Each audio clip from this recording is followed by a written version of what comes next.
হে আল্লাহর নবী, আমরা এটা বুঝে পাইছি। আল্লাহর নবী সাল্লাল্লাহু আলাইহি সাল্লাম তখন বললেন, আল্লাহুম্মা শাহাদ, আল্লাহুম্মা শাহাদ, আল্লাহুম্মা শাহাদ।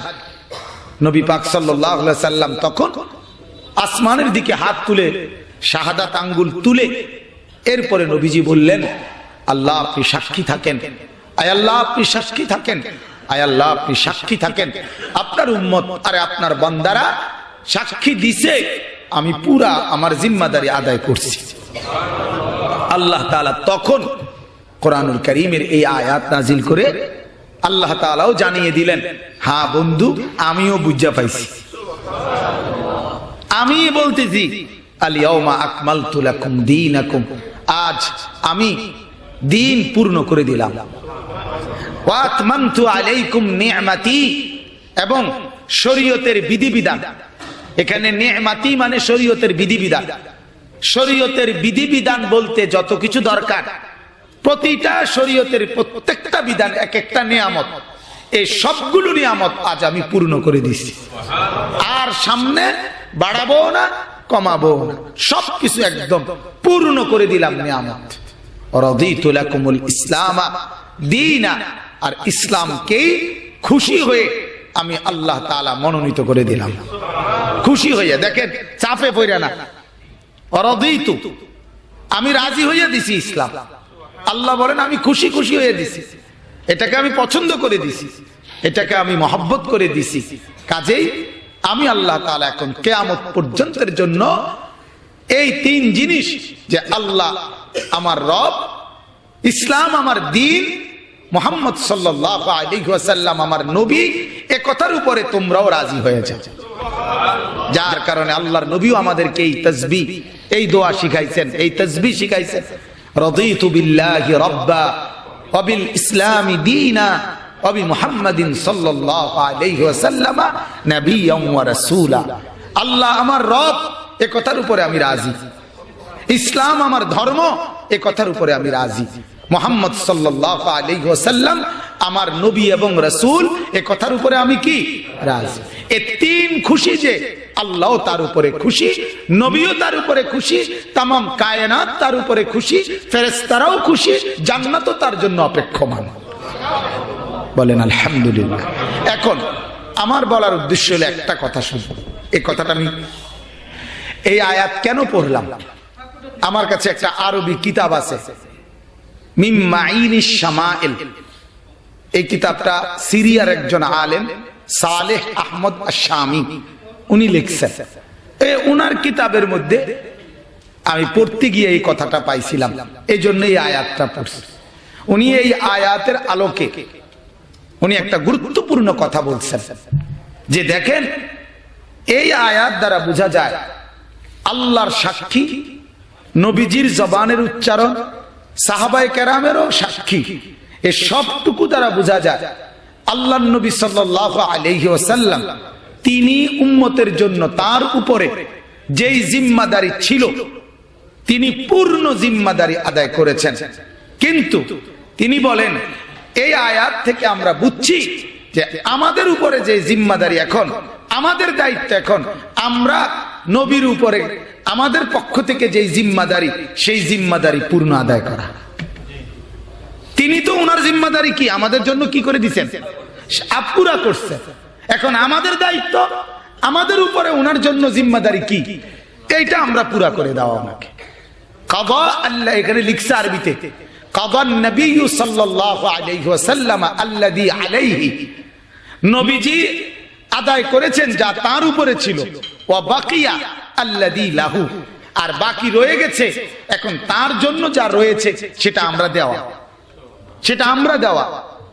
আর আমাদের কাছে আল্লাহর নবী সাল্লাল্লাহু আলাইহি ওয়াসাল্লামের সমস্ত হক একত্র করলে মৌলিক তিনটা কথা।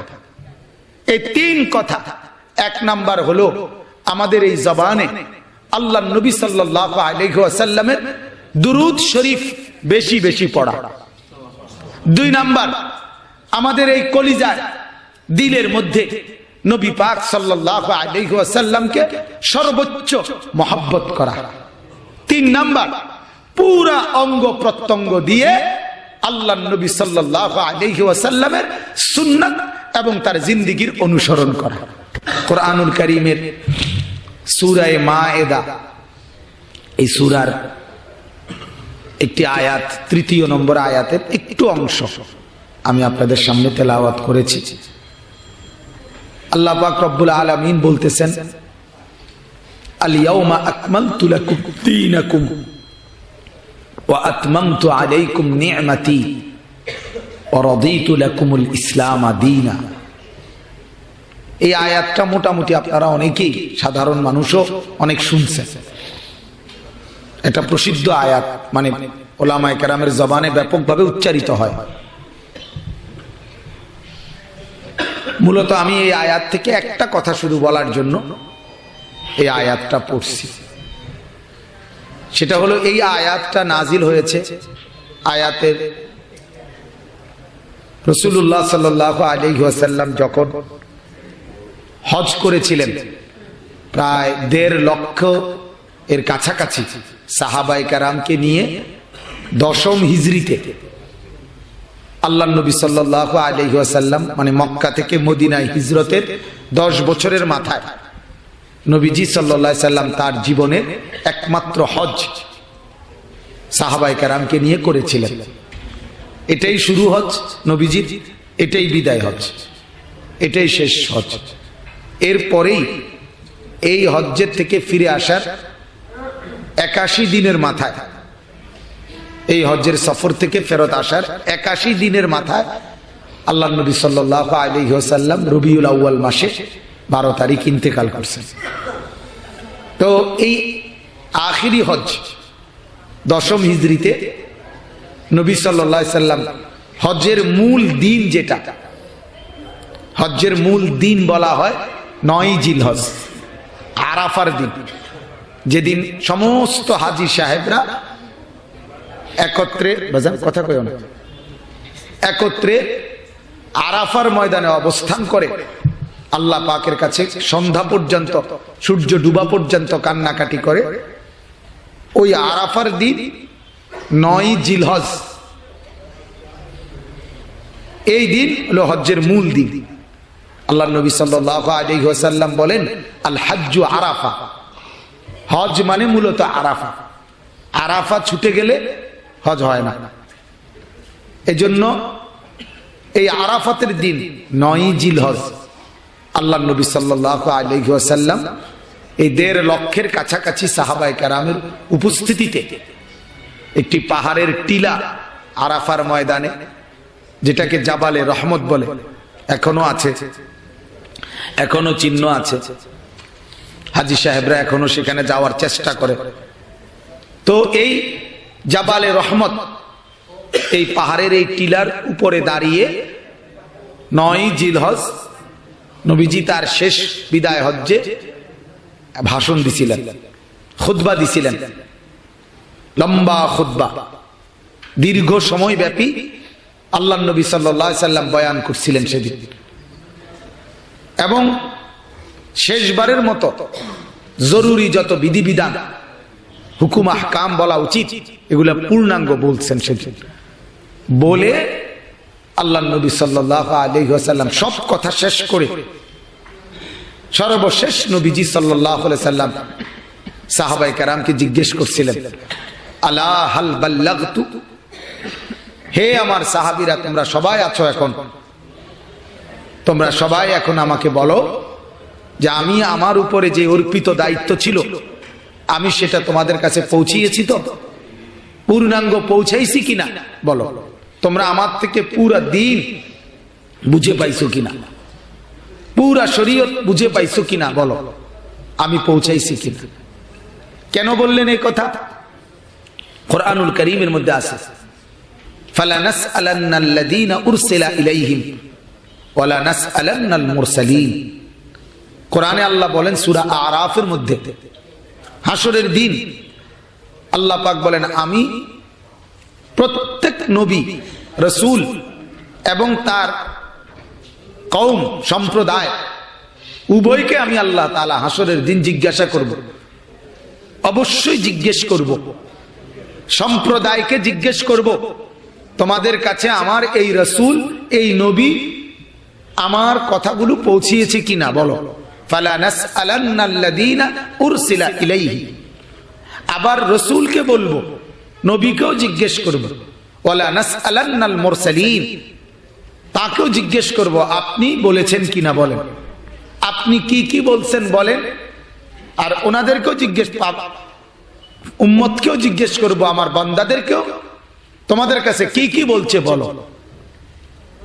তাহলে এজন্য আল্লাহর নবী সাল্লাল্লাহু আলাইহি সাল্লাম বলেন, যেহেতু আমাকেও জিজ্ঞেস করবে, তোমাদেরকেও জিজ্ঞেস করবে, কাজে আমি তোমাদের কাছ থেকে জানতে চাই আমি তোমাদের কাছে পূর্ণ কথা পৌঁছিয়েছি কিনা, দিবা নিশি কোনো কিছু আড়াল করছি কিনা। সাহাবায়ে কেরাম ক্বালু নাম, সবাই বললেন হ্যাঁ ইয়া রাসূলুল্লাহ, আপনি পুরো দায়িত্ব আদায় করেছেন। আদাইতাল আমানা, আপনি আমানত আদায় করেছেন। ওয়া নাসাহতাল উম্মাহ, আপনি উম্মতকে পূর্ণ নসিহত করেছেন। ওয়া কাশাফতাল গুম্মাহ, আপনি সমস্ত অন্ধকার আলোকিত করে দিয়েছেন। ওয়া জাহাদতা ফি সাবিলি রাব্বিক, আপনি আপনার রবের পথে পুরা জান ও মালের কুরবানি করে জিহাদ করেছেন। আমরা সবকিছু বুঝ পাইছি, আমরা রাতও বুঝ পাইছি, দিনও বুঝ পাইছি, পুরা সবকিছু আমরা আপনার থেকে বুঝে নিয়েছি। আমরা এই পরিমাণ বুঝা বুঝছি আপনার থেকে, এখন আর আমাদের জিন্দেগির একটা নিঃশ্বাস কিভাবে ফেলতে হবে এটা আর বুঝার বাকি নাই, সেটাও আপনার থেকে আমরা দেখে নিয়েছি। সুবহানাল্লাহ। নিঃশ্বাস, রাসূলুল্লাহ সাল্লাল্লাহু আলাইহি ওয়াসাল্লাম নিঃশ্বাস ফেলার ক্ষেত্রে সুন্নাত দেখাইছে। পানি খাচ্ছে তো 3 ঢোকে পানি খাইছে, 3 নিঃশ্বাস 3 ঢোক, প্রতি নিঃশ্বাস পানির পাত্র গ্লাসের বা পাত্রের বাহিরে। তাইলে রাসূল পাক সাল্লাল্লাহু আলাইহি ওয়াসাল্লাম নিঃশ্বাস পর্যন্ত উম্মত কেমনে ফেলবে, কি পানির পাত্রে ফেলবে না আলাদা ফেলবে, কয় নিঃশ্বাসে পানি খাবে উম্মতকে, এটা পর্যন্ত কি করছে। তাহলে আর বাকি রাখছে কিছু। বাথরুমে ঢুকতে শুরু করছে উম্মত, শোনো বাম পাও দিয়া ঢুকবা, দোয়া পড়ে ঢুকবা, ভেতরে ঢুকে কমোটের কাছে গিয়ে তারপরে পরিধানের কাপড় উপরের দিকে উঠাবা, তারপরে কমোটের মধ্যে পাও দিতে গিয়ে ডান পাও দিবা, এরপরে বাম রানের উপরে একটু চাপ বেশি দিয়ে এরপরে বসবা, এরপরে বাথরুমের কাজ সারলে আগে টয়লেট পেপার ঢিলা কুলুক ব্যবহার করবা, 3টা কমপক্ষে পরিমাণে ব্যবহার করবা, এরপরে পানি ব্যবহার করবা, এরপরে বের হওয়ার সময় খেয়াল করে কিন্তু ডান পাও দিয়া বের হবা, বের হয়ে আবার দোয়া পড়বা। আর বাকি রাখছি কি বলে, আর বাকি রাখছি কি, একেবারে পরিষ্কার করে দিছি, আলোকিত করে দিছি, একেবারে প্রতিটা বিষয়ে এভাবে আল্লাহ নবী সাল্লাল্লাহু আলাইহি ওয়াসাল্লাম উম্মতকে আয়নার মতো স্পষ্ট করে দিয়েছেন। আল্লাহ নবী সাল্লাল্লাহু আলাইহি ওয়াসাল্লাম বলছেন, তারাকতুকুম মুহাজ্জাতান বাইদা, ও আমার উম্মত, একেবারে আলোকিত একটা দিন, ধবধবে সাদা ফকফকা একটা দিন, যেখানে একটুও কোনো অন্যরকম ছায়া নাই, একদম পরিষ্কার দিন, আলো। এটা যেরকম আমি তোমাদেরকে এরকম একটি দিনের উপরে রেখে গেলাম। লাইলুহা কানাহারিহা সাওয়া, আমার উম্মত, আমি তোমাদের রাত দিনের মতো সমান করে গেলাম। বুঝেন নাই, রাত কিসের মতো সমান করে গেছি, অর্থাৎ দিনের আলোতে তো সবকিছু আমারে দেখছো তোমরা, এখন রাতের আধারে তো আমারে কিছু সময় আমার বিবিদের কাছে আমি থাকি, কিছু সময় আমি তো হুজরার মধ্যে থাকি, তখন তো তোমরা আমারে দেখো না, তখন তো চিন্তা করতে পারো রাতের এটুকু সময় আমি কেমনে পার করি, কি করি, হ্যাঁ এটা তুমি বুঝবা কেমনে। তাইলে না উম্মত, আমি সেটাও সমান করে গেছি। আমার 9 জন বিবিকে মৃত্যুর পূর্বে বলে গেছি, আমার এই পারিবারিক স্বামী স্ত্রীর একান্ত যত কিছু, কিভাবে আমার উম্মত ফরজ গোসল করবে, কিভাবে আমার উম্মত ফরজ গোসল করে পানি কোন দিকে ঢালবে, এইটা পর্যন্ত স্বামী স্ত্রীর মিলন এবং এই জাতীয় যত মাসআলা সবকিছু আমার উম্মতের কাছে তোমরা স্পষ্ট বলে দিবা। এখানেও রাতের 2টা বাজে রাতের 3টা বাজে, রাতের 4টা বাজেও আমার উম্মত যেন আর কারো কাছে জিজ্ঞেস করতে না হয়, বরং আমার সুন্নত দেখেই যেন রাত পার করতে পারে। লাইলুহা কানাহারিহা, রাত দিনের মতো বানায় গেছে। দিনের 2টা যেমন পরিষ্কার, রাতের 2টাও তেমন কি পরিষ্কার, একদম আলো ফকফকা করে গেছে। কোন বিষয়ে এক সুতার বুদ্ধি, এক শিকি বুদ্ধি, 1 সেকেন্ডের কোন বুদ্ধির জন্য কারো কাছে যাওয়ার দরকার নাই উম্মাহ। আমি সব পূর্ণ বলে গেছি, সব কিছু বলে গেছি। যখন আল্লাহর নবী সাল্লাল্লাহু আলাইহি সাল্লামের সাহাবায়ে কেরাম এই কথা বললেন, হে আল্লাহর নবী, আমরা এটা বুঝে পাইছি। আল্লাহর নবী সাল্লাল্লাহু আলাইহি সাল্লাম তখন বললেন, আল্লাহুম্মা শাহাদ, আল্লাহুম্মা শাহাদ, আল্লাহুম্মা শাহাদ। নবী পাক সাল্লাল্লাহু আলাইহি সাল্লাম তখন আসমানের দিকে হাত তুলে শাহাদাত আঙ্গুল তুলে এরপরে নবীজি বললেন, আল্লাহ আপনি সাক্ষী থাকেন, আয় আল্লাহ আপনি সাক্ষী থাকেন, আয় আল্লাহ আপনি সাক্ষী থাকেন। আপনার উম্মত আরে আপনার বান্দারা সাক্ষী দিছে, আমি পুরা আমার জিম্মাদারি আদায় করছি।